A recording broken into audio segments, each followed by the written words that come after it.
আমাদের কৃষক যেন ডিজেলের ক্ষেত্রে কোনো ধরনের সমস্যা না পড়ে, এটা নিরবিচ্ছিন্নভাবে তারা ডিজেল পায়, তারা যারা বিদ্যুৎ পায়, তার জন্য তৎপর আছি। গতকালকেও মহান সংসদে আমাদের বিদ্যুৎ এবং জ্বালানি মন্ত্রী সেখানে জাতির সামনে বলেছেন, বর্তমান যে বৈশ্বিক অবস্থা, দেশের মধ্যপ্রাচ্যের যুদ্ধ, সেই যুদ্ধকে কেন্দ্র করে পৃথিবীর সব দেশের সবখানে কিন্তু আপনার সংকট, এবং সবখানে কিন্তু দেখেন সেখানে তেলের দাম বৃদ্ধি পেয়েছে। এখন পর্যন্ত কিন্তু আমাদের বিশেষ করে তারেক রহমান সরকার সেখানে এখন তেলের দাম বৃদ্ধি করে নাই। এবং আমরা গতকালকে আমাদের মাননীয় মন্ত্রী বলছে আমাদের তেল নিয়ে কোনো সমস্যা নাই।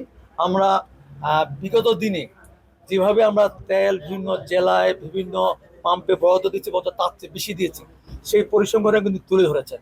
তবে একটা জিনিস মাথায় রাখবেন, বিশেষ করে এই সময়টা তো আসলে আমাদের খুব গরম সময়, তবে অনেকেই অসাধু ব্যবসায়ী এবং তারা বিভিন্নভাবে একটা মব সৃষ্টি করতে চায়, সংকট তৈরি করতে চায়।